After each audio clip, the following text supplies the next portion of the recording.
ក្រៅពីអំណាចហិរញ្ញវត្ថុលើសពីការស្មានរបស់ឥន្ទ្រាកេតាដែលអាចទិញអ្វីៗគ្រប់យ៉ាងបានឥន្ទ្រាកេតាក៏មានបណ្ដាញមឹកយក្សដែលគ្រប់ដណ្ដប់ទៅលើពិភពលោកអំណាចរបស់ឥន្ទ្រាកេតាមិនមែនត្រឹមតែនៅក្នុងភូមិដាច់ស្រយាលនៃប្រទេសអ៊ីតាលីនោះទេពួកគេមានវត្តមាននៅក្នុងប្រទេសជាង30ជុំវិញពិភពលោកពួកគេមានភ្នាក់ងារប្រចាំការនៅតាមកំពង់ផែធំៗនៅក្នុងពិភពលោកចាប់តាំងពីទីក្រុង Antwerp នៃប្រទេស Belgium រហូតដល់ទីក្រុង Rotterdam នៅហូឡង់ពួកគេប្រៀបដូចជារដ្ឋាភិបាលស្រមោលដែលប្រតិបត្តិការនៅក្រៅច្បាប់អន្តរជាតិប៉ុន្តែមានប្រសិទ្ធភាពជាងក្រុមហ៊ុនស្របច្បាប់ទៅទៀតអ្វីដែលធ្វើពួកគេកាន់តែខ្លាំងបំផុតគឺការដែលពួកគេមិនមែនជាឧក្រិដ្ឋជនក៏ប៉ុន្តែពួកគេគឺជាម្ចាស់អាជីវកម្មពួកគេគ្រប់គ្រងលើវិស័យសំណង់វិស័យសុខាភិបាលនិងវិស័យធម្មពលនៅតំបន់ខ្លះបើមិនមានការអនុញ្ញាតពីឥន្ទ្រាកេតាទេសូម្បីតែការសាងសង់មន្ទីរពេទ្យឬក៏ផ្លូវថ្នល់ក៏មិនអាចដំណើរការបានទៅមុខដែរខុសពីក្រុមម៉ាហ្វៀដទៃដែលងាយនឹងដួលរលំនៅពេលដែលមេដឹកនាំត្រូវបានចាប់ខ្លួនរចនាសម្ព័ន្ធរបស់ឥន្ទ្រាកេតាគឺរឹងមាំដូចជាមេដែកបើទោះបីជាប៉ូលីសចាប់បានមេខ្លោងចំនួន100នាក់ក៏អាណាចក្រនេះមិនរង្គើដែរព្រោះពួកគេមានកោសិកាគ្រួសាររាប់រយផ្សេងទៀតដែលស្វ័យប្រវត្តិកម្មនិងបន្តការងារភ្លាមៗសរុបមកអំណាចរបស់ឥន្ទ្រាកេតាមិនមែនស្ថិតនៅលើចំនួនគ្រាប់កាំភ្លើងដែលពួកគេមាននោះទេក៏ប៉ុន្តែវាស្ថិតនៅលើភាពមើលមិនឃើញនិងឥទ្ធិពលលុយដែលអាចបំលែងខ្មៅឲ្យទៅជាសនិងសឲ្យទៅជាខ្មៅបានតាមតែចិត្តចង់ពួកគេមិនមែនគ្រាន់តែជាម៉ាហ្វៀទេប៉ុន្តែពួកគេគឺជាមហាអំណាចងងឹតដែលកំពុងតែគ្រប់គ្រងពិភពលោកប៉ុន្តែបើទោះបីជាឥន្ទ្រាកេតាមានអំណាចខ្លាំងក្លាយ៉ាងណាក៏ដោយក៏អាជ្ញាធរអ៊ីតាលីនិងប៉ូលីសអន្តរជាតិមិនដែលបោះបង់ការព្យាយាមឡើយនៅក្នុងប្រវត្តិសាស្ត្រមានប្រតិបត្តិការបង្ក្រាបខ្នាតយក្សជាច្រើនលើកដែលបានធ្វើឲ្យអាណាចក្រងងឹតមួយនេះរង្គើដល់ឫសគល់ទី1គឺប្រតិបត្តិការ Il Crimine នៅឆ្នាំ2010អ្នកនរគ្នាសាកស្រមៃមើលនៅព្រឹកព្រលឹមស្រាងនាថ្ងៃទី13ខែកក្កដាឆ្នាំ2010ខណៈពេលដែលពិភពលោកកំពុងតែលង់លក់ស្កប់ស្កល់កម្លាំងប៉ូលីសអ៊ីតាលីជាង 3000 នាក់បានបើកប្រតិបត្តិការបង្ក្រាបដ៏ធំមួយដែលមិនធ្លាប់មានក្នុងប្រវត្តិសាស្ត្រប្រឆាំងនឹងក្រុមម៉ាហ្វៀឥន្ទ្រាកេតាប្រតិបត្តិការនេះត្រូវបានគេឲ្យឈ្មោះថា Il Crimine វាគឺជាលទ្ធផលនៃការស៊ើបអង្កេតយ៉ាងសម្ងាត់ក៏ដូចជាអាចកំបាំងបំផុតអស់រយៈពេលជាច្រើនឆ្នាំចំណុចដែលធ្វើឲ្យប្រតិបត្តិការនេះក្លាយជាប្រតិបត្តិការប្រវត្តិសាស្ត្រគឺដោយសារតែចំណុចសំខាន់ចំនួន3ទី1គឺការឡោមព័ទ្ធនិងការឆ្មាក់ចាប់ខ្លួននៅពេលតែមួយនៅយប់នោះគឺជាយប់ដែលផែនដីនៃប្រទេសអ៊ីតាលីហាក់ដូចជាញ័ររន្ធត់នៅពេលដែលបញ្ជាឲ្យវាយលុកត្រូវបានផ្ដល់ឲ្យកម្លាំងការ៉ាប៊ីនីយេរីរាប់ពាន់នាក់ដែលប្រដាប់ទៅដោយអាវុធពេញដៃបានសម្រុកចេញពីទីបញ្ជាការមួយនៅក្នុងពេលតែមួយដូចជាទឹកបាក់ទំនប់ហេតុអ្វីបានជាការវាយលុកនេះរាលដាលដល់ទីក្រុងមីឡានដែលនៅឆ្ងាយរាប់រយគីឡូម៉ែត្រព្រោះប៉ូលីសបានដឹងថាឥន្ទ្រាកេតាមិនមែនត្រឹមតែជាក្រុមកសិករក្នុងភូមិទៀតទេក៏ប៉ុន្តែពួកគេបានដុសស្លាប់ទៅដណ្ដើមអំណាចសេដ្ឋកិច្ចនៅភាគខាងជើងការឆ្មាក់ចូលទៅដល់ទីក្រុងមីឡាននៅក្នុងយប់នោះគឺបានបង្ហាញឲ្យឃើញការពិតដ៏ជូរចត់ថាអាណាចក្រម៉ាហ្វៀបានចាក់ឫសគល់ចូលទៅក្នុងមជ្ឈមណ្ឌលហិរញ្ញវត្ថុនិងក្រុមហ៊ុនសំណង់ធំសម្រាប់ត្រៀមរៀបចំព្រឹត្តិការណ៍ពិព័រណ៍ពិភពលោកទៅហើយការកំទេចបណ្ដាញនៅទីនោះគឺដូចជាការកាត់ផ្តាច់សរសៃឈាមសេដ្ឋកិច្ចរបស់ពួកគេអញ្ចឹងលទ្ធផលនៃប្រតិបត្តិការនេះគឺចាប់មនុស្សបានជាង300នាក់តើមនុស្សជាង300នាក់នោះគឺជាអ្នកណាការចាប់ខ្លួនលើកនោះមិនមែនមានតែពួកកូនចៅដែលដើរបាញ់តាមផ្លូវនោះទេក៏ប៉ុន្តែសមត្ថកិច្ចបានដេញក្រៀកតាំងពីមេខ្លោងលំដាប់ត្រកូលដែលកំពុងអង្គុយបញ្ជាការងារនៅក្នុងផ្ទះវិឡាដ៏ស្ងាត់អ្នកជំនួយមានមុខមាត់ដែលចាំជួយបិទបាំងលុយកខ្វក់តាមរយៈការវិនិយោគคล้ายមន្ត្រីរាជការនិងអ្នកនយោបាយដែលជាច្រមុះនិងត្រចៀករបស់ម៉ាហ្វៀក្នុងជួររដ្ឋាភិបាលយុទ្ធសាស្ត្ររបស់ប៉ូលីសគឺភាពភ្ញាក់ផ្អើលដោយសារតែសមាជិកឥន្ទ្រាកេតាប្រើប្រាស់ប្រព័ន្ធទំនាក់ទំនងសម្ងាត់និងបណ្ដាញស៊ើបការខ្លាំង ប៉ូលីសត្រូវធ្វើការក្នុងភាពស្ងៀមស្ងាត់ជាទីបំផុតរហូតដល់វិនាទីចុងក្រោយនៅពេលដែលបណ្ដាញទំនាក់ទំនងរបស់ពួកគេត្រូវបានកាត់ផ្ដាច់ក្រុមត្រកូលនីមួយៗប្រៀបដូចជាមនុស្សងងឹតភ្នែកដែលមិនដឹងថាត្រូវទៅទីណាឬសុំជំនួយពីណាព្រោះមេដឹកនាំរបស់ពួកគេម្នាក់ៗសុទ្ធតែត្រូវជាប់ខ្នោះក្នុងពេលដំណើរគ្នាទាំងអស់លទ្ធផលនៃការវាយប្រហារនេះគឺលើសពីការចាប់ខ្លួនមនុស្សវាគឺជាការបំបាក់ស្មារតីវាបានបង្ហាញថាបើទោះបីជាអ្នកមានលុយរាប់ពាន់លានឬក៏មានឥទ្ធិពលលើអ្នកនយោបាយប៉ុណ្ណាក៏ដោយក៏អ្នកមិនអាចរត់គេចពីកណ្ដាប់ដៃដែកនៃច្បាប់បានឡើយប្រតិបត្តិការ Il Crimine បានក្លាយជាសុបិនអាក្រក់បំផុតសម្រាប់ Ndrangheta ដែលធ្វើពួកគេដឹងខ្លួនថាសម័យកាលដែលពួកគេអាចធ្វើអ្វីសាច់ទៅចិត្តគឺត្រូវបានបញ្ចប់ជាបណ្ដើរហើយក្នុងនោះក៏មានការចាប់ខ្លួនអធិរាជស្រមោល Domenico Oppedisano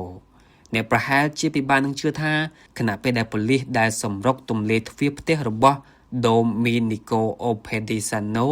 ពួកគេមិនបានជួបទៅនឹងកងអង្គរៈប្រដាប់អាវុធឬក៏ឃើញគំនរលុយដុល្លារដូចក្នុងរឿង Hollywood នោះទេអ្វីដែលពួកគេបានឃើញគឺត្រឹមតែបុរសចំណាស់ជ្រីវជ្រួញម្នាក់ដែលកំពុងតែរស់នៅក្នុងជីវភាព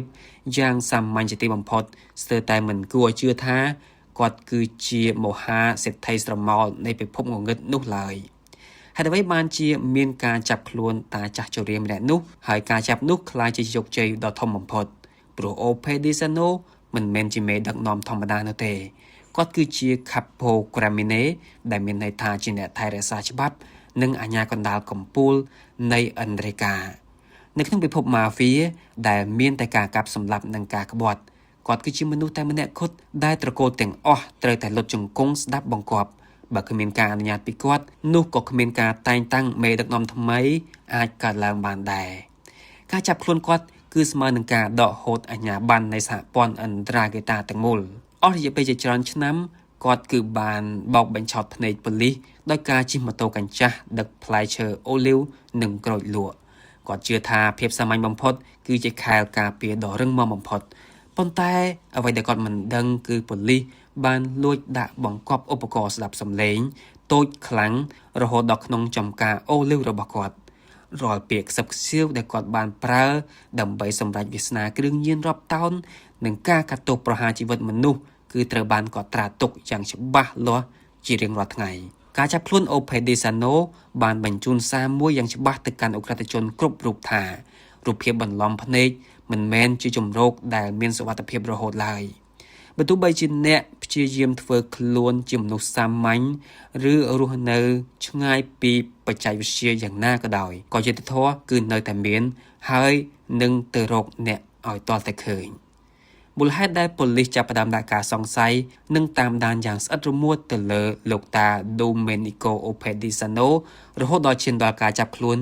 គឺមិនមែនជារឿងចៃដន្យឡើយវាគឺជាលទ្ធផលនៃការស៊ើបអង្កេតតាមរយៈខ្សែរយៈយ៉ាងល្អិតល្អន់ជាទីបំផុតទី1គឺការលេចឈ្មោះនៅក្នុងកិច្ចសន្ទនាសម្ងាត់នៅក្នុងអំឡុងពេលប៉ូលីសលួចស្ដាប់សមាជិក Mafia ថ្នាក់ទាបនិងថ្នាក់កណ្ដាលពួកគេតែងតែលើឈ្មោះថាបុរសចំណាស់នៅ Rossano ឬតាចាស់ជរានៅចំការអូលីវដែលត្រូវបានគេលើកឡើងដោយកោតក្រែងជាទីបំផុតប៉ូលីសក៏ចាប់ផ្ដើមឆ្ងល់ថាតើបុរសចំណាស់សាមញ្ញម្នាក់មានឥទ្ធិពលអ្វីបានជាមេខ្លោងធំជឿនិងស្ដាប់តាមគាត់ម្ល៉េះទី2គឺវត្តមានជនបរទេសចម្លែកនៅក្នុងភូមិដាច់ស្រយាលនៅភូមិ Rossano គឺជាតំបន់ជនបទតូចមួយក៏ប៉ុន្តែប៉ូលីសសង្កេតឃើញថាមានរថយន្តទំនើបនិងបុគ្គលដែលមានចរិតជាអ្នកជំនួញមកពីប្រទេសកាណាដា អូស្ត្រាលីនិងអាល្លឺម៉ង់ដែលតែងតែធ្វើដំណើរទៅកាន់ទីនោះអ្វីដែលគួរឲ្យកត់សម្គាល់បំផុតនោះគឺមនុស្សទាំងនោះមិនមែនទៅរកអ្នកនយោបាយឬក៏អ្នកមានអំណាចឡើយប៉ុន្តែពួកគេបែរជាទៅជួបនឹង Oppedisano នៅកណ្ដាលចំការអូលីវទៅវិញទី3គឺពិធីមង្គលការនិងបុណ្យសពគឺជាកន្លែងដែលជួបជុំ Mafia នៅក្នុងវប្បធម៌ Mafia Ndrangheta ពិធីមង្គលការគឺជាកន្លែងដែលមេខ្លោងមកជួបជុំគ្នាដើម្បីចរចាជំនួយប៉ូលីសបានលួចថតរូបនិងវីដេអូក្នុងកម្មវិធីធំជាច្រើនហើយពួកគេតែងតែឃើញ Oppedisano ត្រូវបានគេផ្ដល់កិត្តិយសឲ្យអង្គុយកន្លែងខ្ពស់បំផុតនិងមានមនុស្សមកសឹបសួរយោបល់មិនដាច់នេះជាសញ្ញាថាគាត់មិនមែនជាកសិករធម្មតាឡើយ ទី4គឺការប្រើប្រាស់បច្ចេកវិទ្យាលួចស្ដាប់កម្រិតខ្ពស់របស់សំខាន់បំផុតគឺនៅពេលដែលប៉ូលីសអាចបង្កប់ឧបករណ៍ស្ដាប់នៅទីតាំងសម្ងាត់ដែល OPDSNO ប្រើសម្រាប់ជួបជុំប៉ូលីសបានស្ដាប់ឮផ្ទាល់ត្រជាក់ពីការពិភាក្សាអំពីការបោះឆ្នោតជ្រើសរើសមេដឹកនាំកម្ពុជាការកាត់សេចក្តីជម្លោះរវាងត្រកូលម៉ាហ្វៀផ្សេងៗការរៀបចំរចនាសម្ព័ន្ធដើម្បីពង្រីកឥទ្ធិពលទៅកាន់ភាគខាងជើងនៃប្រទេសអ៊ីតាលីទី5គឺភាពខុសគ្នារវាងចំណូលនិងជីវភាពបើទោះបីជាគាត់ធ្វើពោតជាក្រីក្រក៏ប៉ុន្តែតាមរយៈការតាមដានខ្សែរយៈហិរញ្ញវត្ថុប៉ូលីសបានរកឃើញថាមានលុយរាប់លានដុល្លារឆ្លងកាត់បណ្ដាញដែលពាក់ព័ន្ធទៅនឹងគ្រួសាររបស់គាត់ការរស់នៅបែបលាក់បាំងជ្រុលរបស់គាត់នេះហើយដែលក្លាយជាចំណុចដៅធ្វើឲ្យប៉ូលីសកាន់តែចង់ដឹងពីការពិតនៅពីក្រោយខ្នងរបស់គាត់សរុបមកប៉ូលីសចាប់អារម្មណ៍គាត់ព្រោះគាត់គឺជាចំណុចកណ្ដាលដែលតភ្ជាប់បណ្ដាញគ្រប់គ្រងឥន្ទ្រាកេតាទាំងអស់គាត់ប្រៀបដូចជាខួរក្បាលដែលបញ្ជាលើរាងកាយដ៏ធំធេងបើទោះបីជាខួរក្បាលនោះស្ថិតក្នុងរូបភាពជាកសិករក៏ដោយ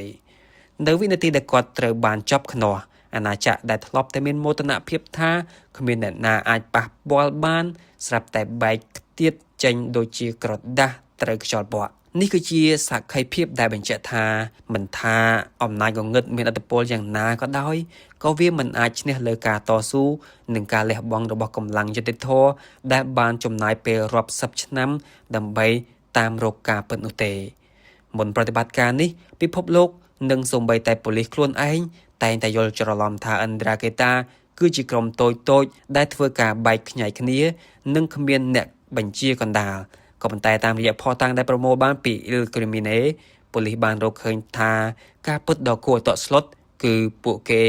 មានក្រុមប្រឹក្សាកំពូលដែលចាំចាត់ចែងសម្ដាប់ធ្នាប់និងសម្រេចលើរឿងធំៗនេះគឺជាការរកឃើញដែលផ្លាស់ប្ដូរយុទ្ធសាស្ត្របង្ក្រាបម៉ាហ្វៀរបស់ពិភពលោកជារៀងរហូតតើប៉ូលីសធ្វើវាដោយរបៀបណារងចាំទស្សនានៅភាគបន្តទៀត